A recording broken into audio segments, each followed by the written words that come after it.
Seja bem-vindo ao nosso canal do YouTube. Hoje vou trazer uma mensagem para você fenomenal por dias melhores. E eu quero falar com você sobre esperança. Não perde essa mensagem, abre o teu coração, deixa Deus falar com você. E eu tenho certeza que essa esperança vai invadir a tua casa e o teu coração. Deus abençoe você e vem com a gente.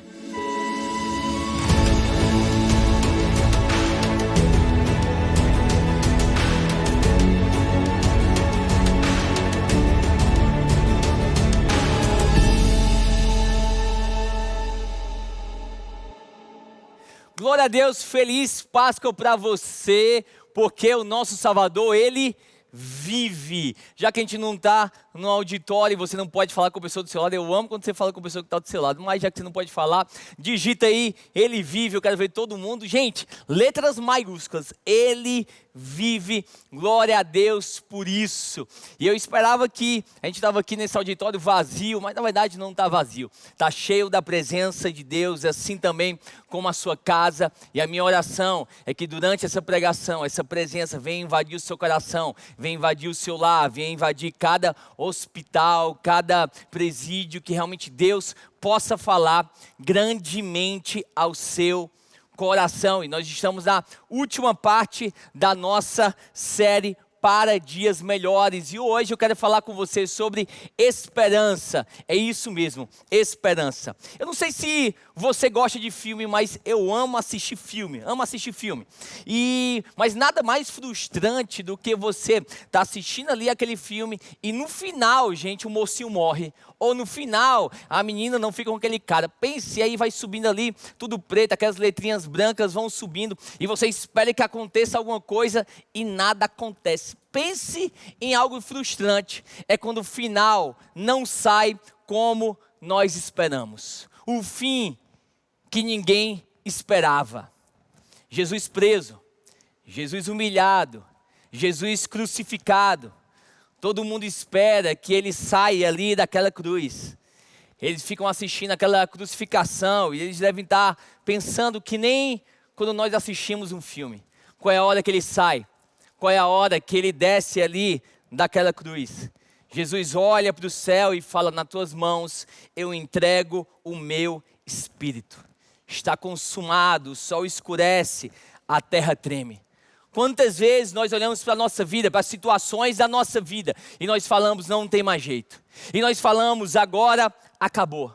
Quando a gente pensa que é o fim, o nosso Deus, Ele fala, é apenas um momento. É apenas um momento. Porque a ressurreição é parte essencial da mensagem do Evangelho.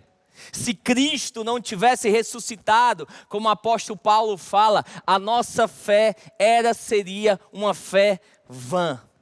A ressurreição é a prova cabal da divindade de Jesus. Assim como um túmulo vazio, é como se ele fosse um recibo deixado por Deus para mim e para você, para garantir que a nossa dívida, ela foi paga. Que há vitória sim sobre o pecado. E as trevas, ela foi completamente consumada. Então, se tem uma coisa que nós precisamos, é de algo chamado esperança. Necessitamos da esperança da ressurreição. E eu quero aqui basear essa mensagem em 3 personagens, ou 3 grupos de pessoas, que tiveram um encontro com Jesus ressurreto. E a primeira é Maria Madalena. E o meu primeiro ponto para você é a esperança da ressurreição. Ela vence a tristeza. A esperança da ressurreição vence a tristeza. João capítulo 20, a partir do verso 10, ele vai dizendo, olha o que ele vai dizendo. Os discípulos voltaram para casa. Maria, porém, ficou à entrada do sepulcro chorando. Enquanto chorava, curvou-se para olhar dentro do sepulcro e viu 2 anjos vestidos de branco, sentado onde estivera o corpo de Jesus, um à cabeceira e o outro aos pés. Eles lhe perguntaram: mulher, por que você está chorando? Levado embora o meu Senhor, respondeu ela, e não sei onde o puseram. Nisso ela se voltou e viu Jesus ali em pé, mas não o reconheceu. Disse ele: mulher, por que está chorando? Quem você está procurando? Pensando que fosse o jardineiro, ela disse: se o Senhor o levou embora, diga-me onde o colocou e eu o levarei. Jesus lhe disse: Maria. Então, voltando-se para ele, Maria exclamou em aramaico: Rabone, que significa mestre. Jesus disse: não me segure, pois ainda não voltei para o Pai. Vá, porém, aos meus irmãos e diga-lhes: estou voltando para o meu Pai e Pai de vocês, para o meu Deus e Deus de vocês. Maria Madalena foi e anunciou aos discípulos: eu vi o Senhor, e contou o que ele lhe dissera. Na manhã de domingo, Maria e outras mulheres vão ali ao sepulcro. Maria, chegando lá, ela nota que a pedra estava removida. Ela corre, ela conta para João, conta para Pedro. Ele fala: tiraram o Senhor do sepulcro, e eu não sei aonde colocaram o mestre. E a Bíblia fala que ela fica na entrada chorando, se lamentando.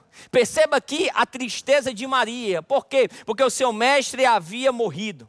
Gente, tristeza é um sentimento inerente à experiência humana. Dores, perdas, é natural nós ficarmos tristes exatamente naquilo que nós estamos passando. A tristeza é momentânea, o desespero não. O desespero é um estado de alma. Um estado de alma permanente, pela ausência de qualquer esperança que as coisas possam ser diferentes. É tanto que ele fala que Maria curvou-se para dentro do sepulcro e viu. E eu quero falar para você: pare de olhar para a situação e veja através da situação. Para apenas de olhar para a situação e veja através dessa situação. Porque um túmulo vazio pode estar te impedindo de você ver um Salvador que está vivo. Porque a tristeza faz exatamente isso comigo e com você. A tristeza, ela embaça a nossa visão. A tristeza, ela nos deixa cego. A tristeza nos deixa a gente não perceber que Jesus está mais perto do que nós conseguimos imaginar. Talvez na nossa vida nós passamos por momentos que nós vamos atrás de Jesus e nós não o encontramos e nós não os achamos. Existem estações que parece que nós clamamos a esse Deus e nós perguntamos: Jesus, aonde está você? Tudo que eu vejo na minha vida é um sepulcro vazio. Parece que nós temos um sentimento de um vazio da presença de Deus. Mas não importa o que aconteça, continue buscando Jesus. Maria não sabia aonde Jesus estava, mas Maria sabia aonde ela deveria estar. Ah, não.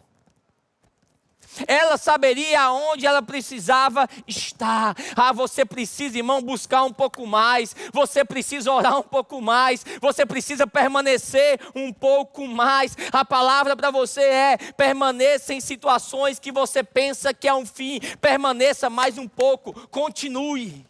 Quer experimentar a ação de Jesus na sua vida? Permaneça buscando a Ele, permaneça se conectando com pessoas, permaneça nessa palavra que ela renova a nossa vida todos os dias. Mesmo quando tudo vai falando ao contrário, permaneça. Todos voltaram, é o que a Bíblia fala, e viram que Jesus não estava ali. E a partir de uma primeira impressão, eles saíram. Mas entenda algo: nem sempre a primeira impressão é a verdadeira. Pedro e João falaram: ele não está aqui.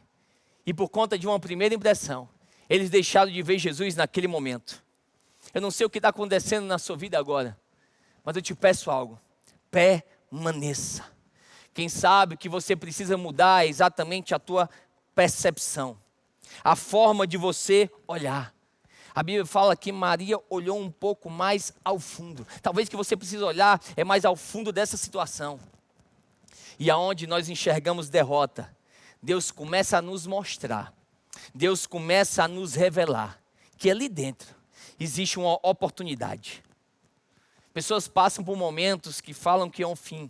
Casamento, família, vida financeira.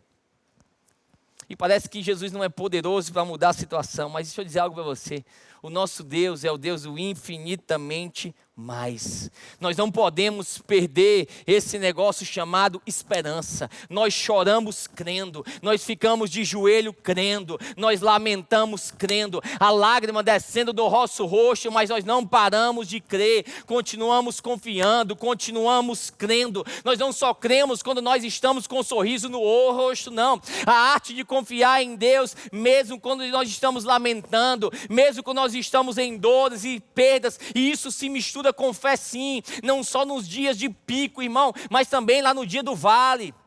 Aonde tem fé, tem sofrimento sim, mas não existe uma vida sem esperança. Que a Bíblia já fala, o choro dura uma noite, mas a alegria ela vem pela manhã. Tiago, a tumba está vazia? Não, irmão, a tumba está vazia só por enquanto. Não seja tomado por esse desespero, não fique achando que não há mais possibilidade para você, que não há mais esperança para você, que desse vício você não se liberta, dessa situação você não se liberta, não, irmão, porque se Jesus está na sua vida, você não tem o direito de não acreditar. Você não tem o direito de não acreditar. É tempo de nós resgatarmos essa nossa esperança do nosso Deus, que Ele é acima de qualquer situação, Ele é acima de qualquer circunstância. Podemos passar por tempo de tristeza sim, mas não por tempo de desesperança, porque a nossa esperança tem nome e Ele está vivo, o nome dEle é Jesus. Ah não, se eu fosse você eu já estava sapateando aí na sua casa, aleluia.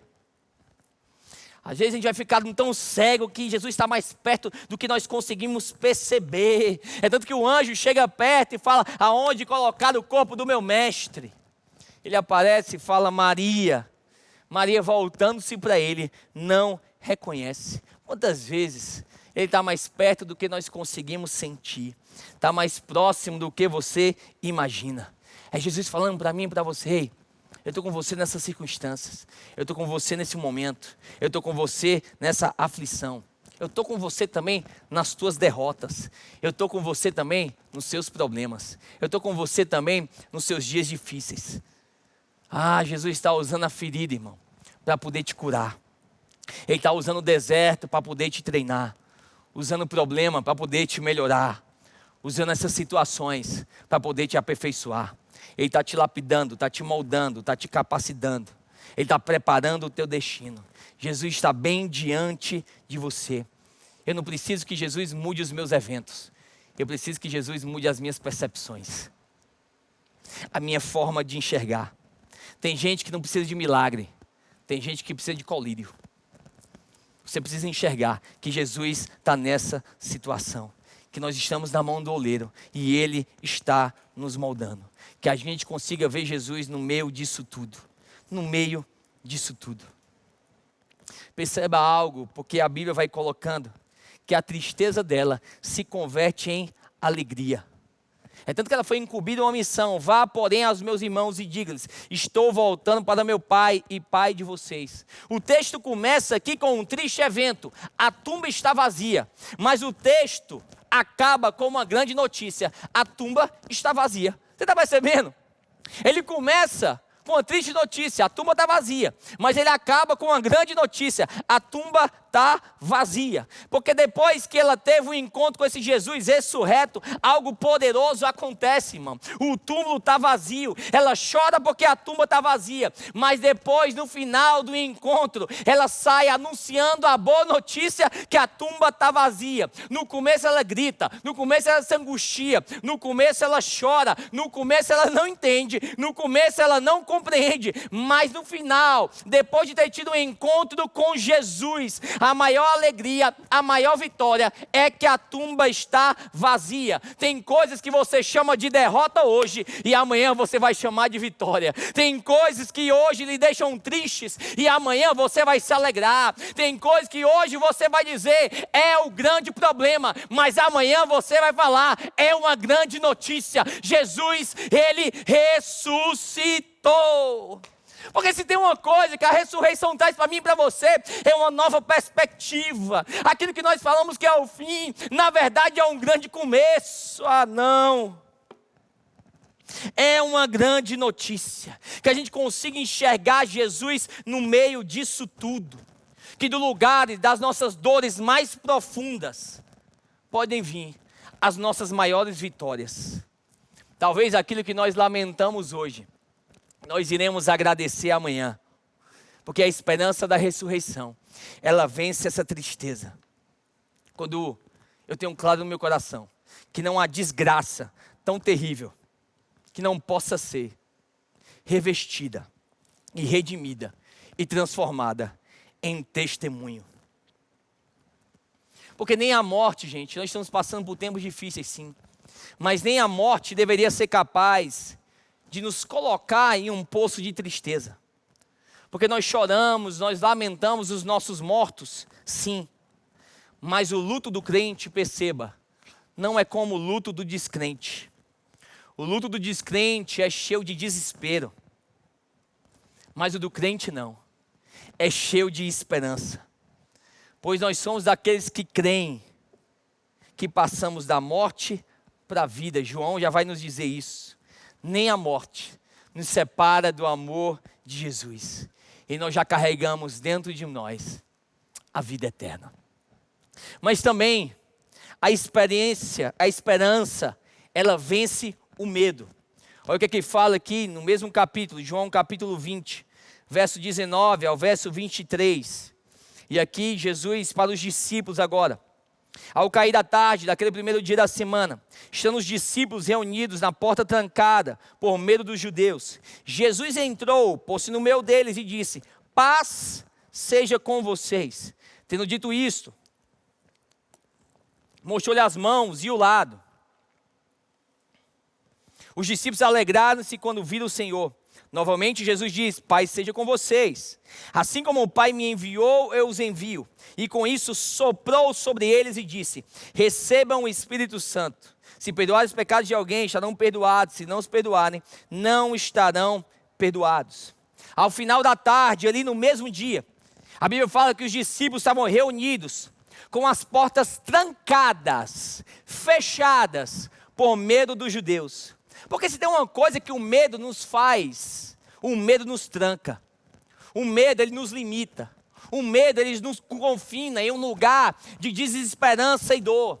Porque o medo, ele tem um aspecto objetivo, mas ele também tem um aspecto subjetivo.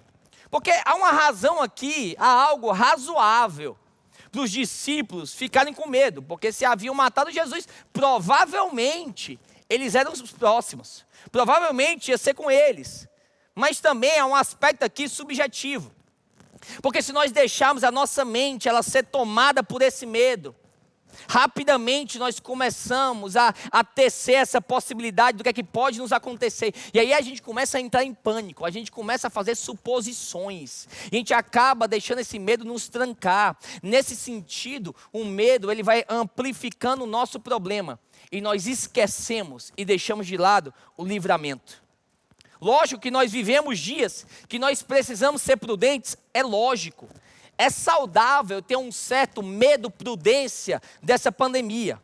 Porque isso nos faz cuidar de nós. Isso nos faz cuidar dos outros. Mas cuidado, existe uma linha entre prudência e pânico. E essa linha nem sempre ela é tão clara. E aqui está a diferença. Quando você começa a deixar de viver, quando você deixa de gozar de paz, de seguir a sua vida, de seguir o seu propósito, trancado pelo medo, saiba de uma coisa, que isso já não é prudência. O nome disso é pânico. Porque o pânico, ele é patológico. E ele deve ser combatido com essa esperança da ressurreição. E essa esperança da ressurreição tá 3 coisas para mim e para você. Primeira coisa é a paz de Deus. Jesus entra no meio daqueles discípulos apavorados, amedrontados. Ele fala: paz seja com vocês. A paz de Deus, ela não está condicionada à ausência de conflitos. A paz, ela só precisa de uma coisa: presença de Jesus. Eles estavam trancados pela falta de paz, trancados pelo medo. O coração deles estava inquieto, eles estavam com dúvida, eles estavam com muitos questionamentos. Portas trancadas pela falta de Jesus. Só Jesus pode nos tirar, nos restaurar essa angústia, essa paz no nosso coração. Por isso, irmão, entenda algo. Não espere o fim da tempestade para você ter paz. Olhe no meio dessa tempestade e veja quem está com você dentro desse barco falando: paz seja convosco, paz seja com vocês. Porque quando ele estava ali na tempestade, Jesus, ele não só manda o mar, a tempestade de fora se acalmar, mas também a tempestade do meu coração. Eu declaro sobre a sua vida que toda angústia, toda dúvida saia pelo poder que há no nome de Jesus. Mas também essa esperança nos traz aqui um propósito de Deus. O que ele fala no verso 21? Assim como o Pai me enviou, eu envio a vós. Sabe por que eles estavam de portas trancadas com medo? Porque faltava propósito. Jesus oferece paz, mas preste atenção nisso. Jesus não só oferece paz, Jesus dá um propósito. Jesus transforma medo em coragem. Ele, naquele momento, os discípulos trancados com medo, ele dá agora para eles uma missão. Em vez de a gente ficar trancado com medo, nós precisamos entender que nós precisamos cumprir o nosso propósito. Quanto mais isolados, focados em problemas, nas possíveis catástrofes da nossa vida, aquilo que pode vir sobreviver para você ou não, isso vai te deixando vulnerável, vai adoecendo a tua alma, irmão. Um santo remédio para o coração perturbado é: torne-se um anunciador das boas novas. Comece a anunciar aquilo que Jesus está fazendo em você e através de você. Ocupe-se com a sua missão e não com o seu medo. Em vez de você ser embaixador do pânico na sua casa, deixe um pouquinho o jornal de lado e abre a sua Bíblia. Abra a palavra de Deus. Você não é repórter, irmão, você é crente. Troque o assim diz o jornal por assim diz o Senhor. Ah, não. Para de falar o que o jornal está falando e começa a falar aquilo que a palavra de Deus fala ao teu respeito. Propósito, gente, propósito. Mas também, verso 22, ele fala, eu amo isso. Recebam o Espírito Santo. Coloca aí, coloca no chat aí. Recebam o Espírito Santo. Gente, somente vencemos o medo pelo Espírito Santo. Segundo Timóteo, ele vai dizendo, Deus não nos deu espírito de medo, e sim de ousadia. Se encha do Espírito Santo. As notícias informam, o Espírito inspira. Vou repetir, as notícias informam, mas o Espírito, ele inspira. Estavam trancados ali por causa do medo, deles serem os próximos. Mas entenda, depois do Pentecoste, eles começam a ser trancados pela falta de medo. Eles foram trancados porque estavam com medo. Quando veio um Pentecostes, eles começam a ser trancados, presos, pela falta de medo. Por quê, irmão? Porque agora estava o poder sobre a vida deles. Não é só mais uma missão, é uma missão com o Espírito Santo. E aquele sopro do Espírito Santo, depois se tornaria em derramamento do Espírito Santo. E a minha oração para a sua casa agora, nesse momento, é que você seja cheio desse Espírito Santo, cheio de ousadia, cheio de intrepidez, cheio desse poder que vem do alto, do céu sobre a tua casa. Eu oro agora por você que os céus sejam abertos e o Espírito Santo se manifeste para você exatamente aonde você está. Que a paz de Deus seja com você, que você tenha claro o propósito de Deus, a sua missão, e que nesse momento agora você seja cheio do Espírito Santo de Deus pelo poder que há no nome de Jesus. Mas também a última pessoa que eu quero trazer para você, essa esperança que vence a incredulidade. E eu quero falar para você sobre um homem chamado Tomé. Olha o que fala no verso 24. Tomé, chamado Dídimo, um dos 12, não estava com os discípulos quando Jesus apareceu. Os outros discípulos lhe disseram, vimos o Senhor, mas ele lhe disse, se eu não vir as marcas dos pregos nas suas mãos, não colocar o meu dedo onde estavam os pregos, e não puser a minha mão no seu lado, eu não crerei. Olha isso. Tomé não estava com os discípulos quando Jesus aparece, e por isso ele não acredita que Jesus havia ressuscitado, mesmo diante dos testemunhos ali dos discípulos. E aqui, gente, tem uma lição importantíssima para mim e para você. Para dias melhores, não deixe de estar conectado a outros cristãos. Não deixe de se conectar com as outras pessoas. Tomé, ele deixou de gozar a visitação de Jesus, porque ele estava em outro lugar. No dia mau, não se isole. No dia mau, se conecte. É por isso que nós falamos tanto sobre grupo de crescimento, irmão, porque nós queremos te ajudar, nós queremos estar com você nesse tempo difícil. Não se isole, mas se conecte pelo poder que há no nome de Jesus. O problema aqui de Tomé não era a dúvida, o problema aqui de Tomé era a incredulidade. Gente, a dúvida é normal. Dúvida é você ter dificuldade para crer. Incredulidade não. É você decidir não crer, a menos que Deus esteja sujeito a algumas condições que nós colocamos. Foi o que ocorreu com Tomé. Eu só vou crer se eu vir as marcas, se eu colocar o meu dedo. Quantas pessoas impõem uma agenda para Deus? Quantas pessoas impõem uma condição para Deus para poder crerem nele? Comece a colocar os seus caprichos, a forma que Deus tem que agir. Eu não sei qual a dificuldade que você passa. Um desses 3 grupos, se é tristeza, se é medo, se é incredulidade. Mas se tem uma coisa, irmão, que nós estamos fadados a sucumbir, é quando nós não cremos. Mas se tem algo fenomenal, irmão, é que mesmo não crendo, nós temos valor para Deus. O problema não é você não acreditar em Deus, o problema é se Ele não acreditasse em você. E eu tenho uma boa notícia para você. Ele acredita em você. Jesus, Ele abaixa o seu nível. Ele vai até Tomé. Ele mostra as suas feridas. E Ele os exorta. Pare de duvidar e creia. Jesus corrige, mas Ele não condena. E ao final Ele deixa claro: felizes os que não viram e creram. Felizes os que não viram e creram. A jornada da nossa fé também é marcada por tempo de dúvidas. Mas fé não é ausência de dúvidas, mas sim superação das dúvidas. Romanos 8:11 ele fala: se o Espírito daquele que dentre os mortos ressuscitou a Jesus habita em vós, aquele que dentre os mortos ressuscitou a Cristo também vivificará os vossos corpos mortais pelo seu Espírito em que vós habita. Entenda algo, a ressurreição não foi apenas um evento na vida de Jesus.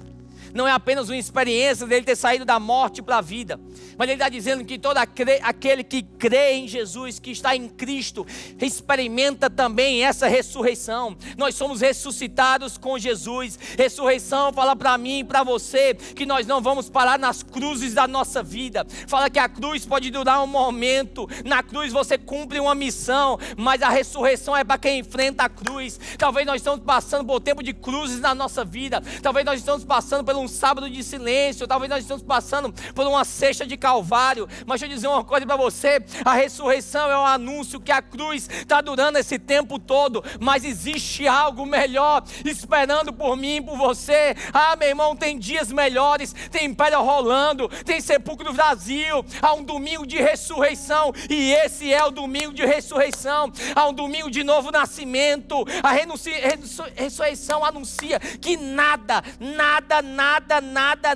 não tem nada que Deus não possa mudar. Não há nada, irmão, nada. Aquilo que o médico não pode fazer, aquilo que o médico não cura, o nosso Deus, Ele pode fazer. Deus tem uma solução. Não há nada que o nosso Deus não possa mudar. O sepulcro vazio é um sinal que Deus, que tirou Jesus da morte, Ele pode também te tirar de qualquer situação. As mulheres foram para o sepulcro para achar um corpo morto. Chegaram lá e encontraram um Salvador vivo. Porque o nosso Deus é um Deus que sabe surpreender. O Espírito que habitou nele, Ele habita também em mim, e Ele habita em você.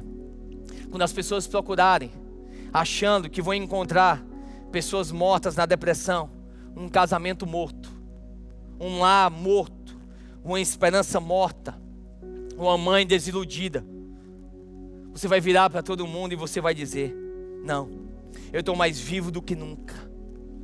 Essa depressão não vai te prender, essa angústia não vai te prender. Deus foi lá, removeu a pedra, porque o nosso Deus, Ele é poderoso. O nosso Deus, Ele nos surpreende. Deixe Deus alterar suas lógicas e mostrar e te lembrar que a tumba está vazia.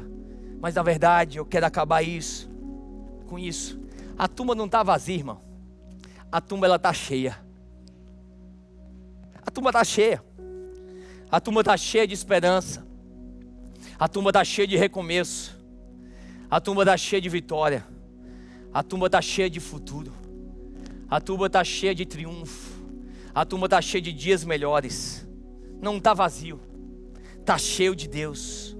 Nos lugares das suas dores mais profundas, Deus é poderoso para te dar as maiores vitórias. Foi no lugar de desilusão que de lá a maior esperança da humanidade ela surge, ela se manifesta. A tumba não está vazia. Ela parece vazia, mas ela não está vazia. Tem jeito de vazia. Você está olhando e está vendo ela vazia. Você está olhando e vendo que é o fim, mas ela está cheia. As mulheres foram lá atrás de alguém para embalsamar, mas eles acharam alguém a quem elas podiam adorar. Será que a tumba estava vazia mesmo? A tumba estava cheia. Talvez a tumba estava vazia daquilo que você está procurando, mas Deus fala para mim e para você: eu vou providenciar algo melhor, porque é de lá aonde vem o infinitamente mais. Ele é capaz de te surpreender. Essa tumba, irmão, ela não está vazia. Essa tumba, ela está cheia de amanhã. Essa tumba, ela está cheia de propósito. Essa tumba, ela está cheia de futuro. Essa tumba, ela está cheia de vida nova. Ele ressuscitou e hoje, esse domingo de ressurreição, é tempo de você ressuscitar também junto com Ele. Então, aonde você está, você vai levantar suas mãos para o céu, simbolizando que você também está se levantando junto com Ele. Você está se levantando dessa ansiedade, se levantando dessa depressão, se levantando dessa angústia, porque o nosso Deus, Ele vive. A tumba não está vazia, a tumba está cheia, cheia de um futuro novo para você, cheio de amanhã, cheio de dias melhores, pelo poder que há no nome de Jesus.